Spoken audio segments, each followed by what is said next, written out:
કેમ છો વિદ્યાર્થી મિત્રો? આજે હું ડિવિઝિબિલિટીના રૂલ એટલે કે ચાવીઓ લઈને આવ્યો છું.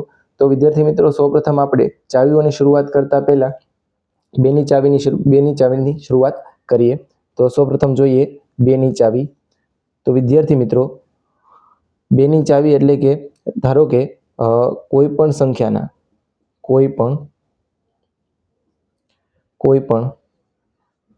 સંખ્યાના અંતિમ અંક એટલે કે એકમનો અંક 0, 2, 4, 6 કે 8 હોય તો તેને 2 વડે નિશેષ ભાગી શકાય. હવે જો વિદ્યાર્થી મિત્રો, ધારો કે હું તમને કોઈ એક ઉદાહરણ આપું. ધારો કે આપણી પાસે 324 છે, તો પાછળ તમે ચેક કરી શકો છો કે 4 આપ્યા છે. પછી 1024 છે, તો પાછળ છે આમાંય 4 છે. પછી ઉદાહરણ તરીકે 212 લઈએ, તો આની પાછળ કેટલા છે? 12. તો એકમનો અંક છે કેટલા હોવો જોઈએ? 0, 2, 4, 6 કે 8 હોય તો એને આપણે 2 વડે નિશેષ ભાંગી શકીએ છીએ. ચાલો વિદ્યાર્થી મિત્રો, હવે આપણે જોઈએ 3ની ચાવી.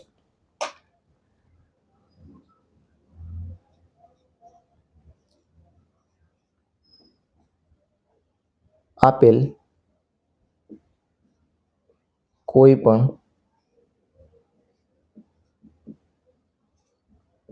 સંખ્યા તેનો સરવાળો કરી અને મળતી સંખ્યા જો 3 વડે ભાગી શકાય તો આખી સંખ્યા છે એને આપણે આખી સંખ્યાને 3 વડે નિશેષ ભાંગી શકીએ છીએ. ભાગી શકાય છે. ચલો વિદ્યાર્થી મિત્રો, આપણે એક ઉદાહરણ લઈએ. ધારો કે 354 લઉં છું. આનો સરવાળો કરવાનો થશે 5 ને 4 9, 10 11 12. તો આનો સરવાળો થશે 12 અને તમારે ચેક કરવાનું 3 વડે ભાંગી શકાય છે, તો કે હા, 3 ચોક 12. તો આખી સંખ્યા છે આપણે એને છે 3 વડે છે નિશેષ ભાંગી શકીએ છીએ. આવી રીતે કોઈ પણ હોય વિદ્યાર્થી મિત્રો, એનો આપણે શું કરવાનું? સૌપ્રથમ એનો સરવાળો કરી નાખવાનો અને જો જે મળતી સંખ્યા છે એ 3 વડે ભાંગી શકાય તો આખી સંખ્યાને છે આપણે 3 વડે નિશેષ ભાંગી શકીએ છીએ. ચાલો વિદ્યાર્થી મિત્રો, હવે જોઈએ આપણે 4ની ચાવી.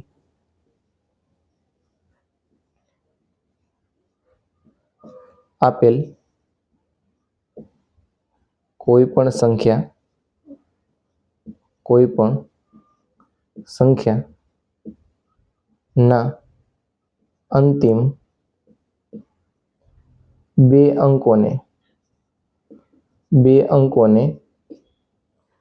4 વડે ભાગી શકાય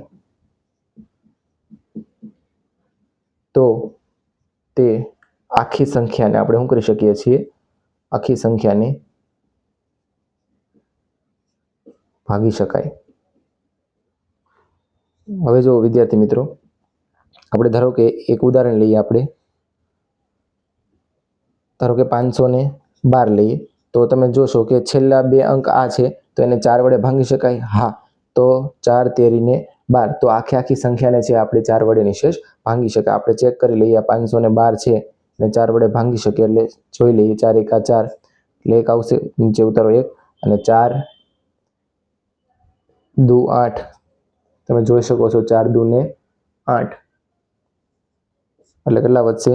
3 વધશે અને 4 અઠ્ઠા ને 32. આ રીતે વિદ્યાર્થી મિત્રો તમે જોઈ શકો છો. પછી 4 અઠ્ઠા ને 32 એટલે આખી સંખ્યાને છે આપણે નિશેષ છે 4 વડે આ રીતે ભાંગી શકીએ. ચલો વિદ્યાર્થી મિત્રો, હવે આપણે જોઈએ 5ની ચાવી. જો વિદ્યાર્થી મિત્રો તમારે લખવું હોય તો તમે લખી લેજો વિડીયોને પોઝ કરીને. હું છે એ પૂછી નાખું છું. 5ની ચાવી લખાવું છું.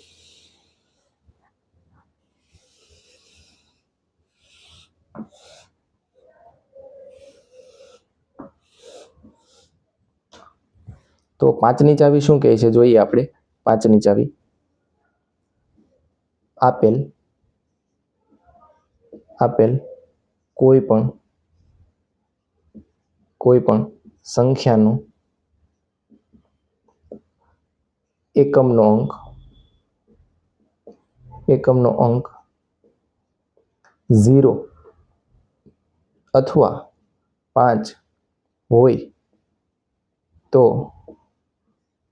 આપેલ સંખ્યાને 5 વડે નિશેષ ભાંગી શકીએ છીએ. નિશેષ ભાગી શકાય. હવે જો વિદ્યાર્થી મિત્રો, આમાં મારે તમને કંઈ કહેવાની જરૂર છે નહીં. ધારો કે કોઈ પણ સંખ્યા હોય, ધારો કે 550 ઉદાહરણ તરીકે લઈ લઈએ, તો આને આપણે 5 વડે છે આરામથી ભાંગી શકીએ છીએ. બરોબર. ચાલો વિદ્યાર્થી મિત્રો, હવે આપણે 6ની ચાવીની વાત કરીએ. 6ની ચાવી આપેલ કોઈ પણ સંખ્યાને 2 અને 3 વડે ભાગી શકાય તો આખી સંખ્યાને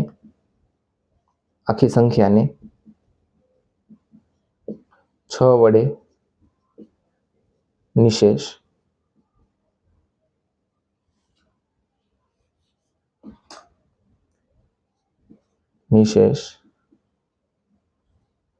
ભાગી શકાય. ચલો વિદ્યાર્થી મિત્રો, આપણે અહીં એક ઉદાહરણ લઈએ 6ની ચાવી માટે. કોના વડે ભંગાવવું જોઈએ? 2 વડે અને 3 વડે ભંગાવવું જોઈએ. ધારો કે આપણે 216 લઈએ, તો ચેક કરીએ 216 ને. જો 2 એકાને 2, બરોબર, એટલે 0 થશે. 1 ઉતારીએ ભાગની હાલ એટલે 0 આવશે. 6 ઉતારીએ, 2 અઠ્ઠાને 16. તો વિદ્યાર્થી મિત્રો, આ 2 થી ભંગાય છે. હવે 3 વડે ચેક કરીએ. 3 સત્તાને 21, એટલે 0 0 થશે. 6 ઉડાડીએ, 6 ઉતારીએ, 3 દૂને 6. તો જો તમે જોઈ શકો છો વિદ્યાર્થી મિત્રો કે 216 છે 2 અને 3 વડે બંને વડે ભંગાય છે, તો એને 6 વડે પણ આપણે નિશેષ ભાંગી શકીએ છીએ. ચલો ચેક કરી લઈએ. 216 અને 6, 6 દુ 12, 6 તેરી 18, 19 20 ને 21 એટલે 3 વધશે અને 6 ને 36. તો આ રીતે વિદ્યાર્થી મિત્રો છે એ છે 6 ને 2 અને 3 વડે ભાંગી શકાય. તો આખાને 6 વડે છે આપણે ભાંગી શકીએ છીએ. ચાલો વિદ્યાર્થી મિત્રો, હવે આપણે જોઈએ 7ની ચાવી. 7ની ચાવી આપેલ કોઈ પણ સંખ્યાના અંતિમ અંકને ડબલ કરી આગળની સંખ્યામાંથી બાદ કરતા મળતી સંખ્યાને 7 વડે ભાગી શકાય તો મળતી સંખ્યા 7 વડે ભાગી શકાય તો આખી સંખ્યાને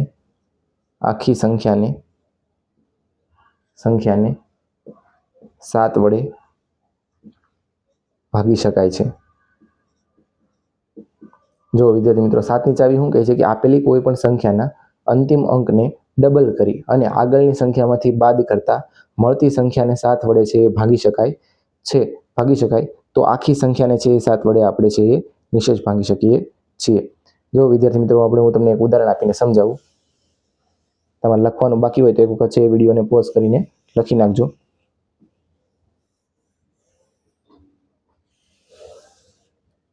ધારો કે એક આપણે ઉદાહરણ લઈ લઈએ 343. જો વિદ્યાર્થી મિત્રો, છેલ્લો આંક કેટલો છે 3, તો એને આપણે ડબલ કરીએ એટલે 6 થશે. એને આગળમાંથી શું કરવાનો છે? આપણે બાદ કરવાનો છે. તો આમાંથી તમે બાદ કરશો એટલે તમને કેટલા મળશે? 4 અહીંથી જશે અને ઓલામાંથી 2 જશે એટલે 28 આવશે. તો 28 ને તમે 7 વડે છે આરામથી આપણે ભાંગી શકીએ. તો 343 છે એ આખી સંખ્યાને આપણે આનો 7 ચોક 28 આરામથી ભાંગી શકીએ છીએ. એટલે આખી સંખ્યાને આરામથી 7 વડે ભાંગી શકાશે. ચાલો વિદ્યાર્થી મિત્રો, હવે આપણે જોઈએ 8ની ચાવી.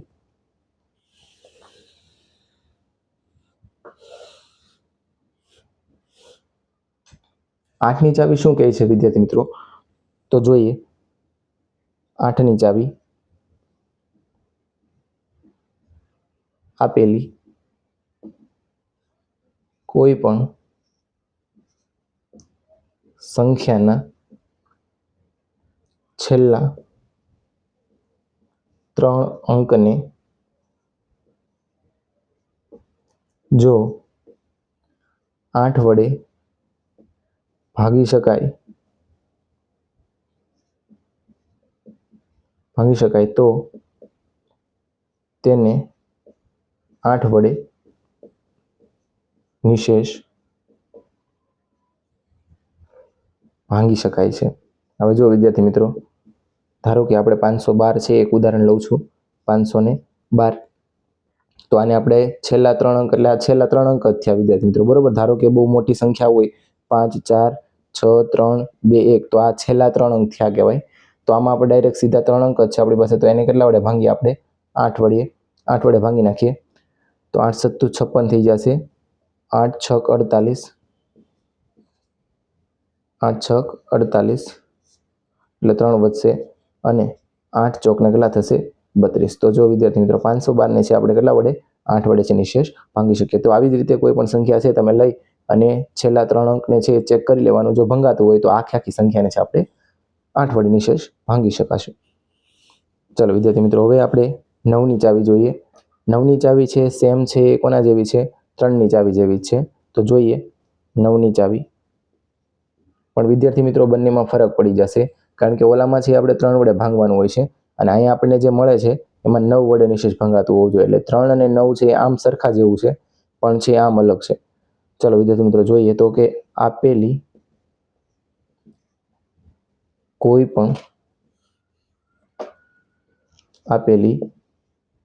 પણ સંખ્યાનો સરવાળો કરી અને મળતી સંખ્યાને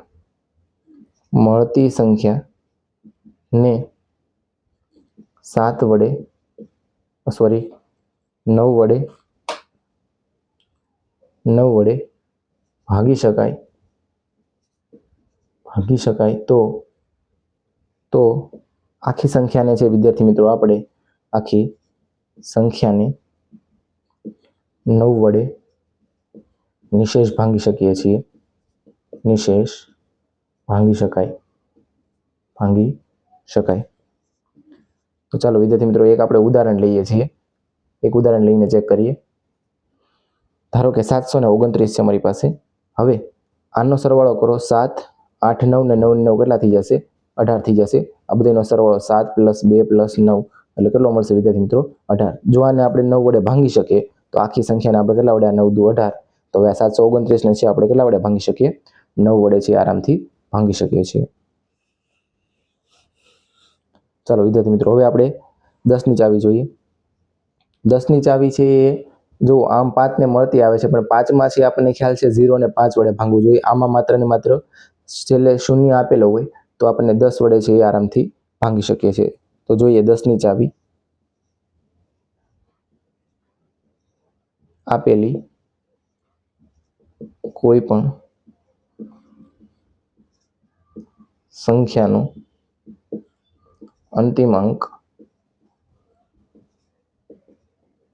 0 હોય તો તે સંખ્યાને 10 વડે નિશેષ ભાંગી શકાય છે. ચાલો વિદ્યાર્થી મિત્રો, આમાં મારે તમને કંઈ કહેવાની જરૂર છે નહીં, બરોબર. ચાલો હવે જોઈએ આપણે 11ની ચાવી. જો વિદ્યાર્થી મિત્રો તમારે બાકી રહેતું હોય તો લખવાનું, તો વિડીયોને જરાક પાછળ રિવાઇન્ડ કરી અને લખી લેજો. આ છે એ તમારે દરેકમાં કામ લાગશે છેદ ઉડાડવા માટે. ચલો હવે જોઈએ 11ની ચાવી. 11ની ચાવી શું કહે છે? 11ની ચાવી ચાલો વિદ્યાર્થી મિત્રો, આપણે હવે આગળ 11ની ચાવી જોઈએ. 11ની ચાવી શું કહે છે કે કોઈ પણ સંખ્યાના એકી સ્થાન નો સરવાળો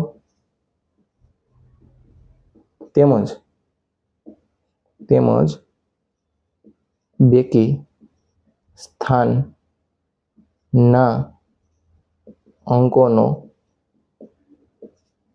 સરવાળો કરી મળતી સંખ્યા એ 0 અથવા 11નો ગુણક. 11નો ગુણક એટલે વિદ્યાર્થી મિત્રો 11, 11 દુ 22, 11 તેરી 33 એ રીતે હોય. 11નો ગુણક હોય તો તેને 11 વડે નિશેષ ભાંગી શકાય. ચાલો વિદ્યાર્થી મિત્રો, હું તમને એક ઉદાહરણ લઈને સમજાવું. ધારો કે આપણી પાસે 1 3 3 1 આ એક ઉદાહરણ છે, એક્ઝામ્પલ છે. તો જો વિદ્યાર્થી મિત્રો, એકી સ્થાન કોને કહેવાશે? તો અહીં તમને ન આવડે તો આ રીતે લખી શકો 1 2 3 4. આટલું તો આપણને ખ્યાલ હોય કે આ એકી સ્થાન ઉપર છે, આ એકી સ્થાન ઉપર છે. અથવા તો તમે એવું કરી શકો કે એક છોડીને એક એકી સ્થાન ઉપર છે, તો એનો સરવાળો કરવાનો છે. એકી સ્થાન ઉપર એક આ ને એક આ, તો 1 + 3.